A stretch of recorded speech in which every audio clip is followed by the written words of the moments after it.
Halo, selamat sore dari Bandung. Ketemu lagi kita diskusi mengenai QR Code Indonesian Standard yang kemarin sudah saya sampaikan ya. Hari-hari ini kita kan berada di rumah terus ya. Saya sendiri udah 3 bulan di rumah ya. Jadi kegiatan-kegiatan kita ikuti aturan pemerintah supaya corona itu tidak makin menyebar. Nah, tapi dari rumah juga kita bisa melakukan kegiatan-kegiatan yang sifatnya sosial ya. Salah satunya kalau kita lihat tayangan ini ya, teknologi keuangan digital itu sudah melahirkan yang namanya produk kris yang diatur oleh Bank Indonesia. Hari ini saya akan bicara mengenai kris itu untuk kebutuhan sosial. Nah, kebutuhan sosial itu misalnya donasi, kebutuhan sosial yang terkait dengan kerohanian ya. Kerohanian itu apakah masjid, gereja, pengumpulan-pengumpulan dana yang dapat izin dari pemerintah ya, zakat dan sebagainya ya. Jadi menarik sekali sebetulnya ya kris ini kalau kita bisa memahaminya. Tapi saya ingin sebelumnya bercerita atau menayangkan sebuah video dulu ya, video dari Bank Indonesia supaya ini menjadi acuan kita gitu. Silakan mendengarkan atau menonton ya. Mudah-mudahan ini bisa jelas dia tayangannya. Wow. Ya. Kemajuan teknologi yang berkembang kini membuat kita makin mudah melakukan sesuatu dengan waktu yang lebih cepat. Salah satunya dalam hal sistem pembayaran. Ya, sistem pembayaran. Menjawab tantangan zaman, Bank Indonesia mendesain dan menetapkan Quick Response Indonesia Standard atau disingkat KRIS. Ini baru agar Januari sistem kemarin pembayaran ya. dapat dilakukan secara cepat, aman, serta mempermudah komunikasi antar penerbit QR dan merchant. Dengan tagline unggul, diharapkan masyarakat lebih mudah dan fleksibel saat bertransaksi menggunakan KRIS. Unggul, universal, inklusif untuk seluruh lapisan masyarakat dan dapat digunakan di domestik dan luar negeri. Gampang, transaksi dilakukan dengan mudah dan aman dalam satu genggaman. Untung, efisien satu kode QR untuk semua aplikasi. Langsung, transaksi cepat dan seketika mendukung kelancaran sistem pembayaran. Langsung. Cara menggunakan KRIS. Pilih dan buka aplikasi pembayaran yang diinginkan. Kita punya Scan e-money. QR code. Dan periksa nama merchant. Isi sesuai jumlah nominal. Dan lakukan pembayaran.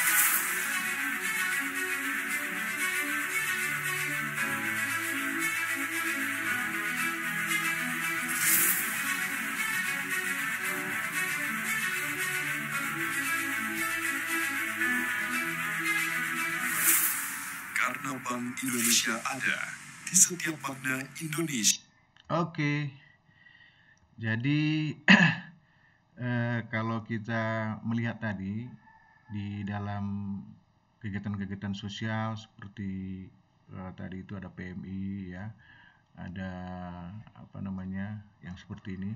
Nah ini juga ada sebuah pengumpulan donasi itu yang dilakukan oleh salah satu BUMN ya, Telkom ya. Kalau kita lihat di sini sekarang itu kita bisa hanya dengan menayangkan HP yang ada saldo e-money dan saldo rekening bank ya. Kita bisa menyumbang itu ya dari rumah ya dengan seikhlasnya ya, berapa kita ikhlas itu kita bisa masukkan ya. Scan di sini, kemudian cek apakah sudah masuk atau tidak. Ini real time ya, real time. Jadi nggak perlu macam-macam gitu ya. Ya, kemudian nanti oleh penyelenggara itu penyerahan donasinya ada fotonya di sini ya. Ini bisa dilihat di web lah. Jadi saya tidak mempromosikan ini, tapi ini ngasih sebuah contoh ya, bahwa BUMN itu peduli sebetulnya dengan semua yang terkait dengan pandemi corona sekarang. Jadi sumbangan-sumbangan itu nggak harus besar ya, nggak harus besar, seikhlasnya gitu. Bahkan kalau saya lihat di sini itu ada yang menyumbang 1 rupiah ya, nggak ada biaya, kita menyumbangnya nggak 1 rupiah ya. menyumbang 10 juta juga bisa, 2.000, 3.000 ya. Kita bisa di sini. Kalau selama ini kita barangkali biasa naik Gojek, sekarang nggak keluar uang ya sumbangkan kemari. Nanti akan berguna bagi saudara-saudara kita yang lain. Ya. Nah ini dia, ini contoh-contoh yang kaitan dengan kaitan sosial ya.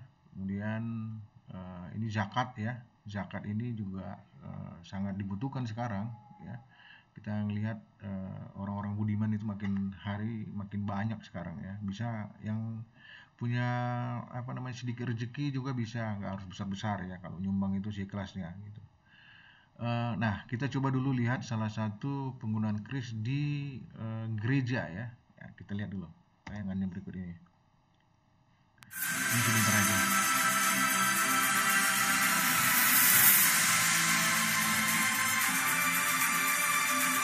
Buka aplikasi pembayaran yang diinginkan, pilih menu bayarnya, kebetulan ini GoPay, tayangkan langsung ke kris. Di sini bisa ada di Facebooknya, Instagram, atau dikirim melalui WA. Masukkan nominal yang akan dikirimkan. Ya, selesai. Ya. Pastikan nominalnya sudah benar. Konfirmasi bayar, klik selesai. Ya, jadi nggak harus pergi ke gereja atau mencari stikernya, cukup lihat dari web, Instagram dan sebagainya. Ya, menarik sekali sebenarnya. Ya.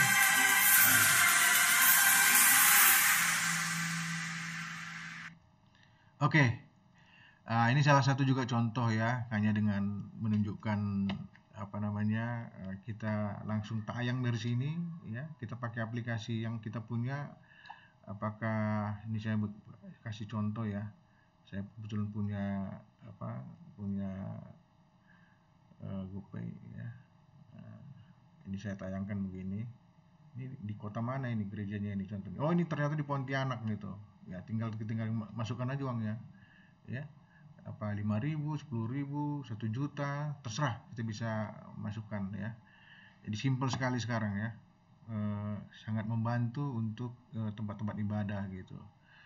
Nah, sebelumnya saya ingin berbagi cerita juga mengenai ini aturan BI lagi ya, aturan BI. Jadi saya ini bukan pegawai BI, tapi karena bergerak di digital payment, saya harus menjelaskan ini juga kepada masyarakat ya, terutama nanti untuk UMKM maupun yang sosial. Jadi standarisasi QR untuk mendukung UMKM dan inklusi keuangan sebenarnya tujuannya ya.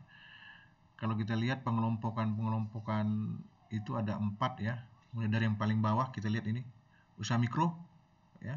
Mikro itu uangnya 300 sampai dengan 50 juta, asetnya sampai dengan 300 juta per tahun ya. Omset per tahunnya ya. Kemudian ini untuk usaha kecil, asetnya antara 50 sampai 500 juta ya.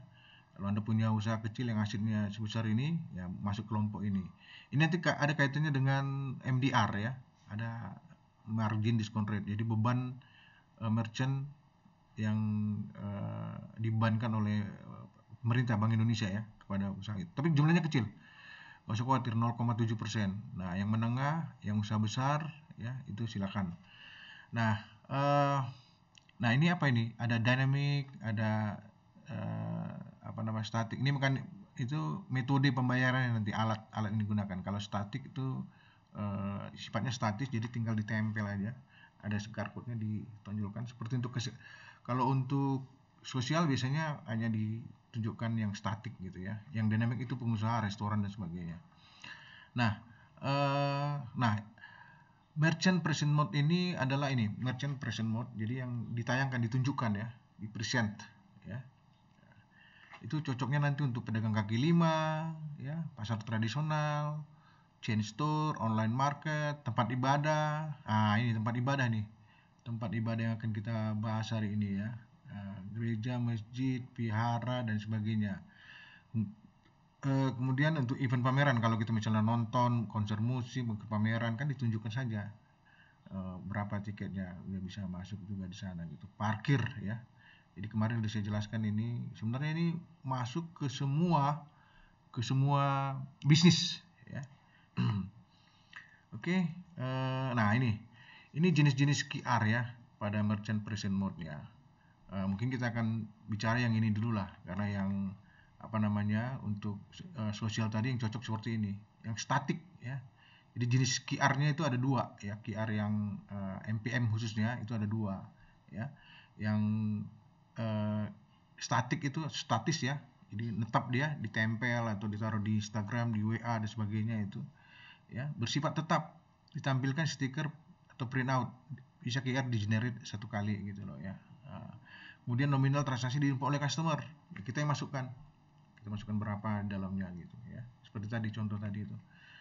Yang dynamic QR code ini dibuat secara real time pada saat transaksi yang berbeda untuk setiap transaksi. Ini biasanya di tempat-tempat minum ya, apa namanya, di restoran-restoran besar ya, restoran-restoran yang banyak pengunjungnya, yang udah dikenal ya, mereka ini mungkin masuk di kelompok usaha menengah ke atas ini, jadi middle up ya. Nah itu pengelompokannya. Lalu kalau kita lihat, nah ini tadi saya bicara mengenai margin discount rate. Margin discount rate itu adalah beban yang dibebankan kepada merchant ya, oleh pemerintah ya. Jadi makanya saya bilang itu jumlahnya kecil sebenarnya. Yang reguler itu, yang UMKM segala macam 0,7% ya. Nah ini dia yang G2P, P2G, yang donasi tadi ya, donasi maupun yang sosial ya, tempat ibadah dan sebagainya, itu 0%, jadi nggak ada biaya. Jadi gereja, masjid, vihara atau tempat-tempat donasi tadi nggak kenakan biaya untuk itu. Jadi dia terima penuh. Customer atau yang apa namanya, yang berdonasi, yang ngasih perpuluhan juga nggak dikenakan apapun gitu loh. Nah dalam sistem kris ini sudah ada yang namanya kodenya ya. Jadi ini udah diatur gitu ya. Jadi nggak dibuat sembarangan ya. Udah diatur oleh pemerintah ya. Ini ada namanya MCC. Ini merchant code-nya ini. Jadi setiap merchant itu ada kode-kodenya ya. Ada kode-kodenya. Ada, kalau nggak salah ada 195 kode itu ya. Ini saya tayangkan ada beberapa aja. Nah kita kembali lagi fokus ke sini. Religious organization ya. Religious organization yang apa namanya masuk ke sosial ya. Kemudian charitable and social service organization ya. Ini silakan nanti, sorry, ada masuk dulu. Oke, lanjut lagi, sorry. Ya saya pikir udah selesai ya. Saya akan bicara pendek-pendek aja. Jadi kepada teman-teman saya yang ingin tempat ibadahnya itu apa namanya, mempunyai kris, ya silakan aja. Persyaratannya sederhana ini aja syaratannya ya. Jadi hubungi merchantnya, hubungi merchant acquirer namanya, merchant acquirer atau PJSP ya, penyelenggara jasa sistem pembayaran yang berizin itu di bank ya. Ada 21 bank, kemudian yang non bank juga ada 14 ya, ada daftarnya, itu bisa dicek di situsnya Bank Indonesia. Nah misalnya sebagai pengurus tempat ibadah ya, dia nyediakan fotokopi KTP dan memang surat kuasanya juga ya, bahwa dia itu pengurus di sana. Kemudian foto pengurus itu ini KTP-nya selfie ya, berfoto dengan KTP. Kemudian ada alamat email, nomor handphone. Nah, itu ada nanti formulirnya. Jadi ada formulir sendiri nanti ini. Sebetulnya kalau untuk mendaftarkan kris ini harus ketemu dengan surveyornya, dengan petugas yang melakukan akuisisi ya.